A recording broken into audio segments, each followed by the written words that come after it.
and I kept saying, is this a scam? No, ma'am, it's not a scam. In this exclusive video obtained by the ABC7 I-Team, police stop an 82-year-old woman from sending $27,000 to a scammer through a Bitcoin ATM. Those machines that convert cash into cryptocurrency have become the favorite tool of scammers, many of them operating from overseas. And the I-Team has been working with ABC News on this investigation. Dan Noyes is here with the latest. Dan. Well, Alma and Francis, it's the same old scams with a new twist. You heard of people being drawn into a phony romance or being convinced there's a problem with a computer or bank account, all a ruse to get their money. But now the bad guys are convincing victims to feed their life savings into these Bitcoin ATMs. San Jose's Jim Maduri got a phone call early one morning from someone who sounded like his son, crying that he got arrested for a DUI accident involving a pregnant woman. There's a male voice. I mean, anybody that isn't emotional and their voice starts cracking, obviously it changes the voice a little bit, but it was close enough to let me think it was my son. He told Maduri to contact a defense attorney who said the bail was $15,000. The attorney's supposed staff directed him to pay the court through a Bitcoin ATM at this nearby bakery. I went in there and my wife and I put money into this ATM, $100 bill at a time, and that was basically what it took. Maduri had placed the money into a Bitcoin account, or wallet as it's called, straight to the scammers. He didn't know that at the time. Then the lawyer and his staff went silent, so Maduri tried his son's cell phone. So at that point, we called Chris, and Chris answered the phone. He answered the phone? Yes, and so now it was over. We knew it was a scam. Maduri's next call was to the Santa Clara County DA's fraud unit, where attorney Aaron West worked. The thing about cryptocurrency is it's on a blockchain, which is a ledger. We can see every transaction that happens. So when we were able to see where he sent his money, we were able to send them an email that day and get them to freeze it until we sent a warrant, and then we were able to get that money back for him. Getting money back in these cases is extremely rare, according to West. She started a nonprofit called Shamrock to investigate and expose the worldwide scams that are now using these Bitcoin ATMs.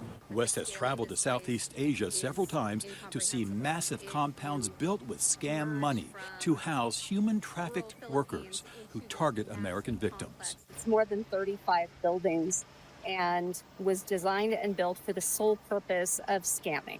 Their primary industries in Cambodia prior to this were tourism and garments. Today, their primary industry is scamming. It makes up more than half of their GDP, and they're coming for us. Case in point, police in Brooklyn Park, Minnesota stop an 82-year-old woman who was about to send $27,000 to scammers. They convinced the victim her computer had been hacked, so she had to send the money through a Bitcoin ATM. And she says, you gotta get that $27,000 out of your savings. We'll set up a dummy account and then put cancel on something so they can't get it. Listen as the scammer calls back and confronts the police officer. Who told you to get involved in her business? Who are you? We're the police. That's what we do. We get involved in people's businesses. Do I care? Last month, the D.C. Attorney General sued Athena Bitcoin, one of the largest Bitcoin ATM purveyors in the country. They have locations in the Bay Area. The complaint includes screen captures of victims with their gray hair and phones to the ear as they take directions from the scammers. The lawsuit claims at least 93% of the transactions on Athena's devices in the district are the product of outright fraud. The median age of victims was 71 years old, and that the median loss per transaction, $8,000. Athena forcefully denied those allegations in a statement to ABC News, asserting in part that it maintains strong safeguards against fraud, including transparent instructions, prominent warnings, and consumer education. They continue, just as a bank isn't held responsible if someone willingly sends funds to someone else, Athena does not control users' decisions. I spoke with a National Trade Association for the ATM industry that includes Bitcoin ATMs. Is there a serious problem with these Bitcoin ATMs?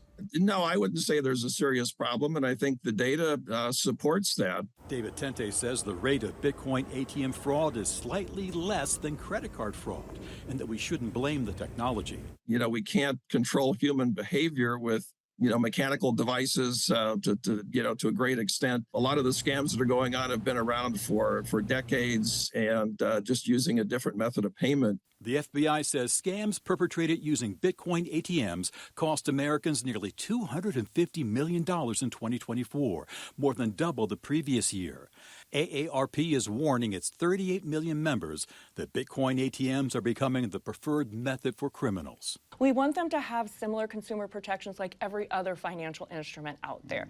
Daily transaction limits, so maybe a new customer can only put $1,000 into it. Now, here's a simple way to protect yourself. You have to understand that only scammers demand payment in cryptocurrency. That's it. It's that simple. I'm posting links to much more good information on this at abc7news.com.